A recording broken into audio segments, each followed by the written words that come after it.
Les femmes américaines commencent à vouloir rejoindre le 4B movement des sud-coréennes et ça y est, les hommes cis hétéros vont pleurer partout sur cette planète. Absolument pas.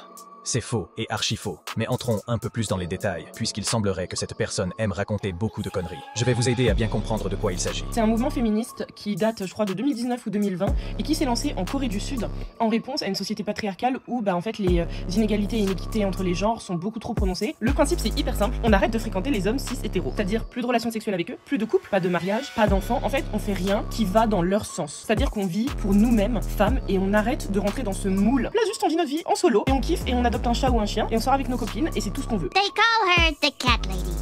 Ce qu'elle ne dit pas, c'est qu'en Corée du Sud, ce mouvement ne compte même pas officiellement plus de 5000 femmes dans ses rangs, sur une population féminine totale de plus de 26 millions. Est-ce qu'on a besoin de préciser que cela représente moins de 1% de la population féminine? Non. En Corée, le mouvement est tellement petit et peu connu que même les Coréennes ne savent pas ce que c'est. La majorité des femmes, et je dis bien la majorité, là-bas souhaitent se marier et avoir des enfants, au point qu'il existe même des agences pour aider les gens à se mettre en couple. Est-ce nécessaire de préciser aussi que le taux de natalité est assez bas en Corée du Sud, et que les femmes sud-coréennes choisissent souvent de ne pas avoir d'enfants, non seulement à cause des disparités salariales, mais aussi en raison de la longueur de la semaine de travail, de la difficulté à trouver un logement abordable, surtout à Séoul, et de la baisse du taux de mariage sans parler des codes culturels et du monde moderne, qui ne facilitent en rien les rencontres. Mais si on l'écoute, ce mouvement serait sur le point de devenir énorme, et un game changer, qui va détruire les hommes et redonner du pouvoir aux femmes. Alors que non. Est-ce que j'ai précisé aussi que ce mouvement avait été créé en partie par des femmes racistes et transphobes qui sont détestées en Corée, dans le pays d'origine du mouvement? Il reste si marginal, pour ne pas dire inefficace. Ce n'est pas ailleurs que ça va marcher, surtout vu ce qu'il faut faire pour le mettre en application. D'ailleurs, je vous invite à chercher.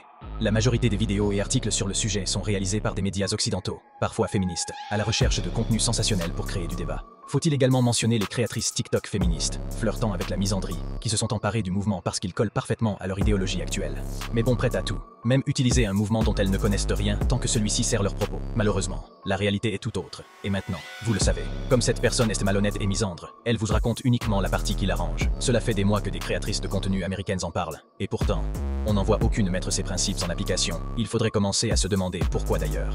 L'idée derrière ce mouvement est peut-être noble, mais rien ne garantit qu'il permette à ces femmes d'atteindre leurs objectifs de base. Et en Occident, ce n'est absolument pas en faisant de la récupération malhonnête, sous couvert de féminisme, que vous obtiendrez ce que vous souhaitez, à part peut-être sur du court terme. Parce que maintenant, on connaît la chanson, et on sait très bien que ce genre de mouvement ne dure pas dans le temps, et ça principalement, parce que le retour à la réalité, lui, est bien réel et brutal. Mais bon, comme il faut vendre du rêve aux gens sur internet, ça marche. Bref, du grand n'importe quoi.